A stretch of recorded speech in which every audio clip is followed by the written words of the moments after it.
Hello, हाय, welcome, नमस्ते। मेरा नाम ऋतिक और आज हम फिर से बात करने वाले हैं एक और इंटरेस्टिंग कंसेप्ट के ऊपर। तो ये वीडियो उन बच्चों के लिए मोस्ट इंपॉर्टेंट होने वाली है जिनका या तो बीए प्रोग्राम में थर्ड सेमेस्टर एग्जाम होने वाला है या फिर जिनके पास सब्जेक्ट है optimisation methods for economic analysis. तो चलो फिर शुरू करते हैं।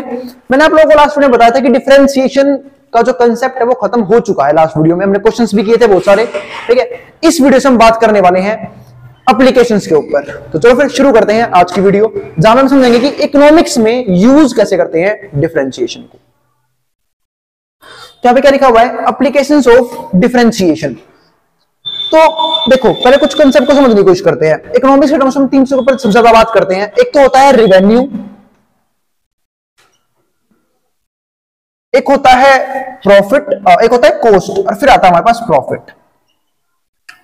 अब बात है ये रिवेन्यू क्या होता है, कॉस्ट क्या होता है, प्रॉफिट क्या होता है। उससे पहले मैं कुछ समझाना चाहूंगा। जब मैं छोटा था ना, मुझे इन तीनों वर्ड का मतलब नहीं पता था, है ना। जैसे बड़ा हुआ, क्योंकि मैं एक बार अपनी मंडी में गया हुआ था। मैंने मंडी में क्या देखा कि ना, जो रेडी वाले नहीं होते वो सुबह आते हैं खाली पन्नी लेके, रात को पन्नी भर के पैसा ले जाते हैं। मैंने कहा भाई अमीर तो ये है, कहां सरकारी नौकरी, कहां बिजनेसमैन। सोचो, खाली पन्नी लेके आया, शाम को पन्नी भर के पैसे लेके चला गया। अंधा पैसा। अगर 10 के नोट भी आ गए तब भी कम से कम नहीं तो उसमें 5-10 हजार रुपए के आसपास होंगे एक दिन का। तो मुझे लगा कि सारा पैसा उसे घर में जाएंगे, आराम से खाएंगे पिएंगे, मौज करेंगे। खामखा लोग नौकरी करते हैं, है ना, फैक्ट्री में जाते हैं, क्यों नहीं ये सारे काम कर लेते। आई बात समझ में। फिर मैंने एक चीज समझी कि वो सारा पैसा उसका प्रॉफिट नहीं होता, ठीक है। वो सारा पैसा उसका प्रॉफिट नहीं होता। वो पैसा क्या होता है, रिवेन्यू। क्योंकि रिवेन्यू का सिंपल सा मतलब ही क्या होता है कि आप जितने यूनिट सेल करके जो पैसा कमाते हो, ठीक है, वो सारा क्या होता है, रिवेन्यू होता है। कई लोग उसे प्रॉफिट में काउंट कर लेते हैं, ठीक है। जैसे मान लो अपना एग्जांपल ही दूं, मान लो मैं कोचिंग सेंटर में बैठा हुआ हूं, मेरे एक बैच में मान लो 20 बच्चे बैठे हैं और एक की फीस 1000 रुपए है। बच्चे पता क्या करते हैं, 20 इंटू 1000 कर लेंगे 20,000। एक बैच से बैग पास आते हैं 20,000, 5 बैच है, बैग इनकम होगी 1 लाख, ठीक है। वो खुद इनकम इमेजिन कर लेंगे, और जो कि होती भी नहीं है वो। आई बात समझ में। तो वो सारा पैसा क्या होता है, रिवेन्यू। क्योंकि बहुत सारा खर्चा भी होता है बिजनेस के अंदर, जैसे कि रेंट, ठीक है, और इलेक्ट्रिसिटी बिल, बहुत सारे एक्सपेंसेस होते हैं जो माइनस करने पड़ते हैं। उसके बाद जाके क्या बचता है, प्रॉफिट बचता है। तो सिंपल सी बात है, रिवेन्यू का मतलब क्या होता है कि जब हम अपना फाइनल प्रोडक्ट सेल करते हैं, चाहे वो गुड्स हो चाहे वो सर्विसेज हो, उससे कितना पैसा कलेक्ट हुआ। तो जो रेडी वाले ने कमाया था वो रिवेन्यू था। वो अगले दिन जब फिर से कुछ लेने जाएगा, जैसे कोई सेब बेच रहा है वो सेब लेने जाएगा, कोई आलू बेच रहा है वो आलू लेने जाएगा, तो उसको फिर से पैसा लगाना पड़ेगा उस नए चीजों खरीदने के लिए। तो सारा उसका पैसा नहीं है। प्रॉफिट हमारा क्या होता है, माइनस करना, मतलब हमें एक्सपेंडिचर माइनस करना पड़ता है, उसके बाद जाके हमारा प्रॉफिट बचता है। तो रिवेन्यू का मतलब क्या हुआ, उम्मीद है क्लियर हो गया होगा। रिवेन्यू का मतलब क्या होता है कि जब भी आप कोई चीज, फाइनल प्रोडक्ट, चाहे वो गुड्स हो या सर्विसेज हो, सेल करते हो, तो उससे पैसा मिलता है, टोटल पैसे को हम क्या बोलते हैं, रिवेन्यू बोलते हैं। फिर आता है कॉस्ट। अब बात है कॉस्ट क्या होती है। कॉस्ट का मतलब उस चीज को बनाने में कितना खर्चा आया होगा, ठीक है। तो एक बार हम खर्चे की समझते हैं। तो इकोनॉमिक्स में खर्चे को हम डिवाइड करते हैं एक तरह से फैक्टर प्रोडक्ट के तौर पे। समझाता हूं कैसे। अब खर्चे कुछ तरह के होते हैं। एक तो होता है हमारे पास रेंट, जो हमें देना पड़ता है लैंड के बदले। एक सिंपल सी बात है, मान लो कि कोई भी बिजनेस है, वो कुछ ना कुछ प्रोड्यूस कर रही है, या फिर मान लो मार्करी कंपनी है, कुर्सी कंपनी है, पेन की कंपनी है, तो उन्हें कहीं ना कहीं पे वो मशीन्स लगा रखी होंगी, जहां पे क्या हो सकता है, मशीन लगा रखी होगी जहां पे वो प्रोडक्शन करते होंगे। तो अगर वो मशीन किराए पे है तो उसका हमें रेंट में देना पड़ता होगा। तो जब हम लैंड लेते हैं उसके लिए क्या देना पड़ता है, रेंट देना पड़ता है। ये भी क्या है, बिजनेस का एक खर्चा है। अब कोई बोलेंगे भैया अगर उसके पास खुद का घर हो, तो खुद की जमीन हो, तो मेरे भाई बिजनेस के टर्म से हम उसे भी एक्सपेंडिचर मानते हैं, ठीक है। क्योंकि बिजनेस के हिसाब से जो बंदा होता है ओनर, वो अलग होता है और बिजनेस अलग होता है। तो बिजनेस से फिर भी खर्चा मानती है, वैसे वो खुद की जमीन क्यों ना हो। क्योंकि अगर वो खुद की जमीन किसी और को देता तब उसे किराया मिलता ना, वो खुद यूज कर रहा है। आई बात समझ में। तो लैंड के बदले क्या देना पड़ता है, रेंट। फिर एक आता है इंटरेस्ट।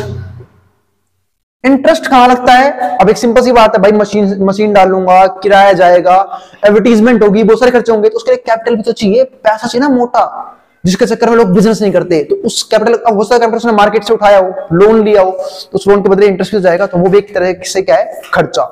फिर आता है वेजेस। अब बात आई वेजेस क्या होता है भाई। वेजेस यानी कि दिहाड़ी, मजदूरी या फिर सैलरी।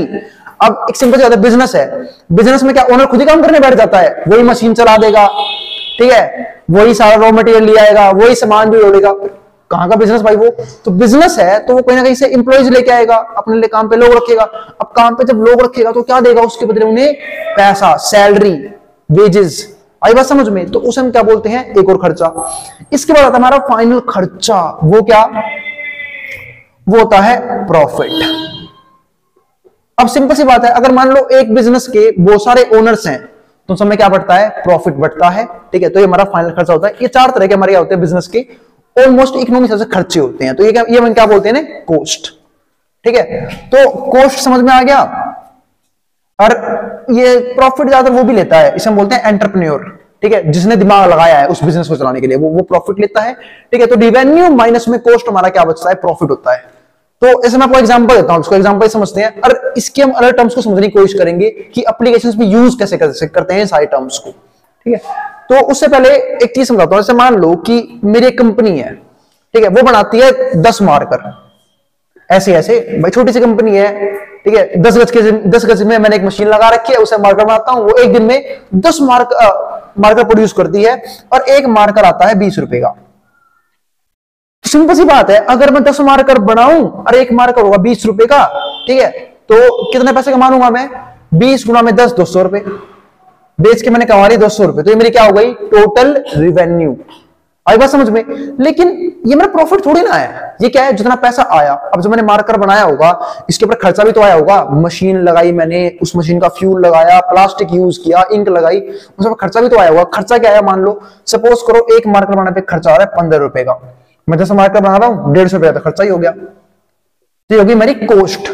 तो ये हुआ टोटल रिवेन्यू, ये हुआ मेरा कॉस्ट। अब प्रॉफिट क्या होगा? प्रॉफिट होगा, ठीक है, कितना? एक मार्कर बचा रहा है मेरे से 5 रुपए, क्योंकि 20 रुपए में बनाने में 20 रुपए बेच रहा हूं और 15 रुपए खर्चा रहा है बनाने में एक मार्कर को। तो बचे कितने? एक मार्कर पे सिर्फ 5 रुपए, यानी कि 5 गुना में 10, 50 रुपए मेरे क्या हो गए? बच गए। तो ये होगी हमारे पास 3 टर्म्स को समझने की कोशिश की, रिवेन्यू, फिर कॉस्ट और फिर हमने क्या समझा? प्रॉफिट। ठीक है, तो यहां तक मुझे नहीं था कोई भी किसी भी तरीके की कोई भी दिक्कत है। रिवेन्यू कितना पैसा आया, कॉस्ट कितना पैसा लगा उसको बनाने में, प्रॉफिट कितना बचा मेरे पास सारे खर्चे निकालने के बाद। ठीक है, तो अब हमने ये तीन टर्म्स को समझ ली। इसके अलावा इसके अंदर कुछ चीजें और होती हैं, जैसे कि रिवेन्यू को यहां पे हम 3 चीजों में पढ़ते हैं। जैसे मैं ऊपर अभी ये रिवेन्यू है, मान लो रिवेन्यू में 3 होते हैं, मैं शॉर्ट फॉर्म यूज कर रहा हूं। एक तो होता है टीआर, जिसको हम बोलते हैं टोटल रिवेन्यू, कितना पैसा आया। जो ये रिवेन्यू था एक टोटल रिवेन्यू था। ठीक है, तो कितना रिवेन्यू आया मतलब टोटल में कितना पैसा आ रहा है। फिर हमारे पास आता है एक होता है एआर। एआर को हम बोलते हैं एवरेज रिवेन्यू। एवरेज रेवेन्यू यानी कि एक यूनिट सेल करने पे कितना पैसा मिल रहा है। जो ये 10 रुपए था ना, वो 20 रुपए, ये मेरा एवरेज रेवेन्यू था कि अगर मैं एक मार्कर बेचूं तो मेरे को सिर्फ कितने मिलेंगे? 20 रुपए मिलेंगे, एवरेज रेवेन्यू। फिर एक आता है एमआर। एमआर यानी कि मार्जिनल रेवेन्यू, और इसी को निकालने के लिए हम डेरिवेटिव यूज करते हैं। अब आते हैं इस मार्जिनल रेवेन्यू का मतलब क्या है कि अगर मैं एडिशनल यूनिट सेल करूं तो मेरे पास कितना पैसा आएगा। जैसे मान लो कि मैंने बेचे 20 मार्कर 10 के हिसाब से 200 रुपए आया, लेकिन जब मैं 10 मार्कर बेचे जब 20 के हिसाब से तो 200 रुपए आया। अब मैं 11 मार्कर बेच रहा हूं, मेरे पास आया अमीर आदमी, एक भाई साहब पूरी पगड़ी वगड़ी पहन के, तलवार तुरवूर, मतलब इस जमाने बंदूक लेके आया था, सिक्योरिटी बाउंसर से लेके आया था अपने। कह रहा मेरे को आज खेलना मार्कर से, घर जाके कैलकुलेशन करके दिखाऊं अपने बच्चों को, ठीक है, मुझे मार्कर चाहिए, आप मुझे ये बताओ कि मार्कर कितने का। मैंने कहा 20 रुपए का। मैं बोला अरे टूची मुची बात मत करो, जितने पैसे लेने उतने पैसे ले लो, मैं इतनी चीजें नहीं लेता, मेरे को महंगी चीजें पसंद है। ठीक है, तो मैंने बोला भाई फिर आप ये मार्कर के 500 रुपए दे दो। भाई कह रहा ये भी सस्ता है मेरे लिए, अब तो 1000 बोलो तो मैं 1000 भी दे दूंगा इसी मार्कर के। मैंने कहा बड़ी ऊंची चीज है यार, पागल है, 20 रुपए चीज के 1000 रुपए दे रहा है। ठीक है, मैं तो खुश हो गया, चल बढ़िया है भाई। 10 मार्कर बेचे 200 रुपए आए, मैंने 11 मार्कर बेच दिया, सीधा 1000 रुपए भाई घर में ले गया है। ठीक है, तो मुझे मिले कितने? 1000 रुपए। तो अब मेरी रेवेन्यू कितना हो गया? अब मेरा रेवेन्यू हो गया 1200। अब मेरा रेवेन्यू कितना हो गया? 1200, कि मुझे 1200 रुपए मिल रहे हैं अब, है ना। यहां तक भी कोई दिक्कत नहीं होगी। 1200 रुपए कैसे मिले? 200 रुपए पहले मिल गए थे 20 मार्कर बेच के।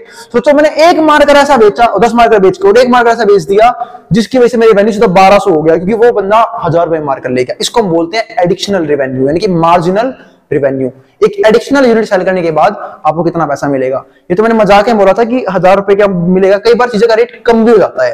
जैसे कि अगर मैं पेरिशेबल गुड्स की बात करूं, कुछ गुड्स होते हैं ना जो एक दिन चलते हैं बाद में खराब हो जाते हैं, जैसे मान लो कि सेब हो गए, संतरे हो गए, इन सब में क्या है कि कई बार जो ना प्रोड्यूसर होता है या फिर जो सेलर होता है या फिर जो ट्रेडर होता है उसको लॉस में बेचना पड़ता है। जैसे खराब हो गए तब लोग उसे लेंगे नहीं। तो जैसे मान लो किसी ने, मान लो अगर मैं ही हूं, मैं रेडी लगाई है, मैंने केले लिए 50 रुपए दर्जन, अब वो बिके ही नहीं शाम तक, वो खराब होने लग गए, तो मुझे उनका रेट गिरा के उन्हें बेचना पड़ेगा और फिर से मुझे क्या होगा, लॉस हो जाएगा। ठीक है, तो हर बार जरूरी नहीं है प्रॉफिट ही हो, कई बार लॉस भी हो जाता है। ठीक है, ऐसे गुड्स के केस में। तो समझ में आ गया। तो उम्मीद है तीनों टर्म समझ में आ गए होंगे कि टोटल रेवेन्यू क्या होता है, एवरेज रेवेन्यू क्या होता है, रेवेन्यू पर यूनिट, और मार्जिनल क्या होता है, हर एक एडिशनल यूनिट सेल करने पे कितना पैसा एडिशनल मिलेगा। जैसे कि यहाँ पे एडिशनल यूनिट सेल करने के बाद मुझे मिला था 1000 रुपए एक्स्ट्रा, क्योंकि एक मोटी बुद्धि का बंदा मेरे पास आया था जो मुझे 20 रुपए की चीज के 1000 रुपए दे गया था, है ना। चलो फिर यहां तक पढ़ लिया हमने। तो अब तीनों टर्म्स में समझा दिया है कि टोटल रेवेन्यू निकालना है तो कुछ मत करो, प्राइस की क्वांटिटी से मल्टीप्लाई कर दो। एवरेज निकालना है तो टोटल को क्वांटिटी, मतलब अगर एवरेज निकालना है तो टीआर को क्यू से डिवाइड कर दो। ठीक है, और अगर मार्जिन निकालना है तो डेरिवेटिव कर दो, जो भी टोटल रेवेन्यू का फंक्शन है उससे क्या आ जाएगा, मार्जिनल आ जाएगा।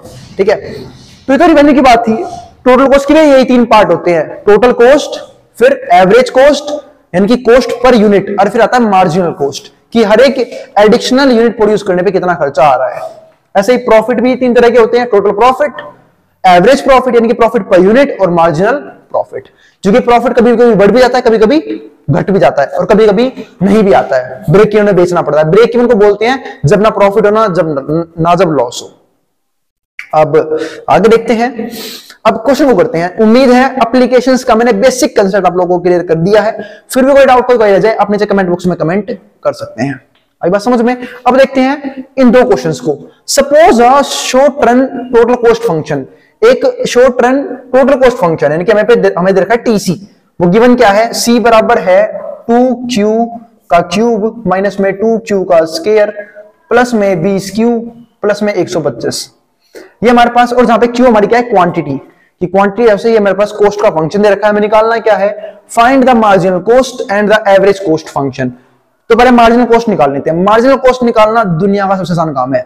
जब भी आपके पास किसी भी उसका टर्म्स का, चाहे रिवेन्यू उसका टोटल आपके पास फंक्शन, टोटल का फंक्शन मौजूद हो, यानी कि टोटल रिवेन्यू का फंक्शन मौजूद हो, टोटल कॉस्ट का फंक्शन मौजूद हो, चाहे टोटल प्रॉफिट का फंक्शन मौजूद हो, उसका डेरिवेटिव कर दो, marginal profit, marginal revenue, marginal cost आपको मिल जाएगा। तो टोटल को, ये हमारे पास है टोटल कॉस्ट का फंक्शन, आप इसका डेरिवेटिव कर दो, आपके पास मार्जिनल कॉस्ट आ जाएगा। तो differentiate with respect to Q, derivative करेंगे क्यू के रिस्पेक्ट में, क्योंकि कॉस्ट में चेंज आता है क्वांटिटी की वजह से। क्योंकि जैसे एक सिंपल सी बात है, अगर मैं क्वांटिटी ज्यादा बनाऊं तो खर्चा भी ज्यादा आएगा, और क्वांटिटी कम बनाऊं खर्चा भी कम आएगा।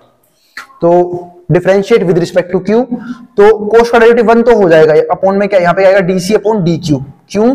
क्योंकि सी का डेरिवेटिव जबरदस्ती किया गया है क्यू के रिस्पेक्ट में। अब ये है 2q क्यूब, अब 2 क्या है, कांस्टेंट, वही मल्टीप्लाई में, तो वही रहेगा क्यूब, इसका कर देंगे हम डेरिवेटिव क्यूब क्यूब का सॉरी 3 उतर के नीचे आएगा, ऊपर एक पावर कम हो जाएगी 3q स्क्वायर, और यहाँ पे 2 कांस्टेंट है, और जब भी कांस्टेंट मल्टीप्लाई में हो डेरिवेटिव में यूं का यूं रहता है, इस बात का हमेशा ध्यान रखना। ठीक है, और खासकर जिन्हें डिफरेंशिएशन कांसेप्ट ना सीखे हो ना भाई, वो क्वेश्चन तो मत ही देखना, फिर पहले जाकर अपने डेरिवेटिव के कांसेप्ट क्लियर कर लेना, वरना क्वेश्चन सारे ऊपर से जाएंगे।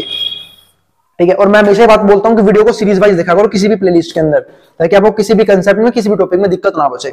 अब 2q स्क्वायर है, अब इस q स्क्वायर से 2 उतर के नीचे आएगा, जैसे x की पावर n का डेरिवेटिव किया जाता है, जिनको याद नहीं है याद दिला देता हूं, x की पावर n के डेरिवेटिव का फॉर्मूला होता है n उतर के नीचे आएगा, ऊपर एक पावर कम हो जाएगी, तो 2q स्क्वायर से q स्क्वायर से 2 उतर के नीचे आएगा, ऊपर क्या हो जाएगा, सिर्फ q की पावर 1।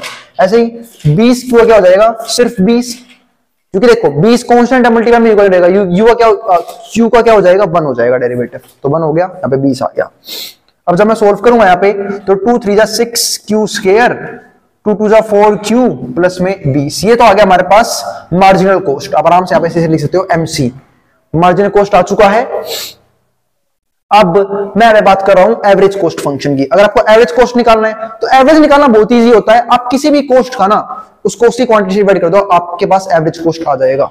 अब क्वांटिटी क्या है यहाँ पे, देखो ये टोटल कॉस्ट तो ये रहा हमारे पास कि टीसी है इस क्वेश्चन में 2q क्यूब और माइनस में 2q स्क्वायर और 20q और प्लस में 125।